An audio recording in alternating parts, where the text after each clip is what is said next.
Les hommes sont accros à ça plus qu'à la pénétration. Ici, je vais tout vous révéler. Il y a des femmes qui pensent que les hommes, ils pensent qu'à tirer leur cou en 5 minutes de manière hyper égoïste. Eh bien non. Il y a des hommes qui font ça. Bon, c'est vrai qu'il y a des hommes égoïstes. Mais la plupart des hommes, soit ils ont peur de ne pas tenir assez longtemps, de ne pas être assez dur, de ne pas te donner assez de plaisir. Et eux, qu'est-ce qu'ils aiment au lit plus que la pénétration? Parce que très souvent, on se retrouve dans la pénétration, peut-être trop vite, peut-être pas assez longtemps. Et il y a d'autres choses en fait qu'on peut explorer autour. Si tu me découvres, je suis Fabrice Julien, coach en séduction et en sexualité. Je t'ai préparé une fiche comment être une bonne amante. Première description de la vidéo, lien en commentaire épinglé, elle est gratuite, donc tu peux la prendre. Et déjà, ça t'aidera à bien comprendre. Alors la première chose, c'est bien embrasser.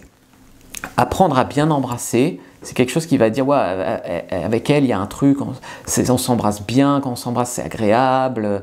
Il y a quelque chose de spécial à bien s'embrasser. Donc une compatibilité. Donc il y a de la technique, ça joue aussi la technique pour s'embrasser. Et puis il y a des choses qu'on ne maîtrise pas. Mais déjà, si tu maîtrises la technique, tu embrasseras bien. Ensuite, il y a la fellation. La fellation, c'est avant, après, entre des pénétrations.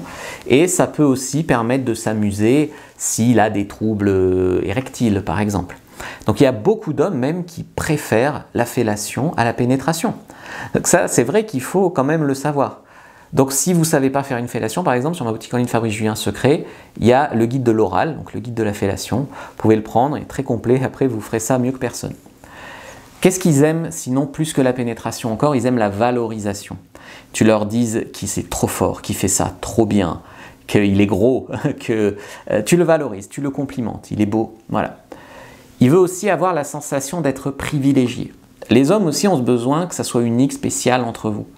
Et donc en fait, il faut jamais, moi je ne connais pas ton histoire de vie, je ne te jugerai pas que tu aies couché avec beaucoup d'hommes ou pas beaucoup, ça ne me regarde pas. Mais il veut une sensation que c'est spécial avec lui. Tu vois, c'est pour ça qu'il y a des hommes, ils disent « ça ne me dérange pas si elle trompe son mari avec moi ». Ils trouvent que c'est spécial. Il veut être le premier. Il y a tellement d'hommes qui veulent qu'une femme n'ait pas de body count. Ils veulent être le premier. Ils veulent être le seul des fois, donc il veut que tu ne vois plus aucun autre mec, etc. Et très souvent, il veut être le meilleur. Donc des fois, il ne se donne pas les moyens. Hein, tu vois, il ne prend pas mes formations pour hommes. Mais dans son ego, il veut être le meilleur. Il veut être le meilleur de ta vie, il veut te faire des choses qu'on t'a jamais faites, donc ça revient à être le premier.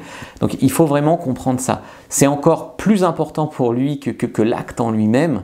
C'est un peu de l'ego, hein, c'est psychologique, mais c'est très important. Également l'affection. On pense toujours aux relations hommes-femmes sous l'angle sexuel, parce que c'est important et on ne peut pas faire l'autruche et faire semblant que ça ne compte pas. Mais n'empêche que l'affection, ça compte énormément. Et des fois, on pense que les hommes s'en fichent de l'affection, mais l'affection, ça compte beaucoup, beaucoup, beaucoup. Les hommes, ils ont cette image de grosse brute qui pensent qu'à ça. Non, ils pensent à l'affection. Donc les câlins, vous voyez, se blottir l'un contre l'autre, prendre un temps après avoir couché ensemble dans les bras l'un de l'autre, caresser ses cheveux, se faire un massage, prendre une douche ensemble. Toutes ces choses-là, ça compte énormément pour un homme. Ensuite, la complicité.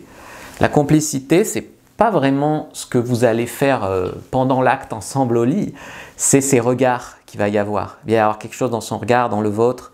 Il va y avoir ces sourires, peut-être des private jokes, des petites blagues, où vous allez rigoler ensemble.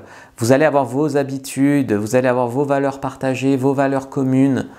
Tout ça, c'est hyper important. D'ailleurs, même au lit, si t'es BDSM, il est BDSM, tu sais, c'est un fétiche, bah il y en a tellement peu des gens comme ça qu'ils vont dire ah bah on accroche à fond.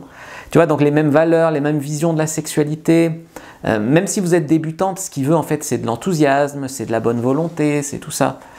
Et puis il veut aussi sentir qu'il ne sera jamais en prison sexuelle, donc il veut sentir que vous partagez ses idées sur la sexualité. Alors l'ouverture d'esprit, c'est pas un gros mot, c'est juste qu'on ne restera pas dans une relation où on fera de moins en moins l'amour, plus que le dimanche matin en missionnaire.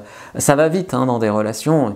Il veut que vous suiviez un peu ses rêves, ses délires, ses fantasmes, que vous en ayez aussi, que vous les partagiez. Tout ça, c'est important pour lui de sentir qu'il pourrait vivre une vie sexuelle épanouie avec vous. Et tout ça, c'est bien plus important que les 30 minutes de pénétration que vous allez partager.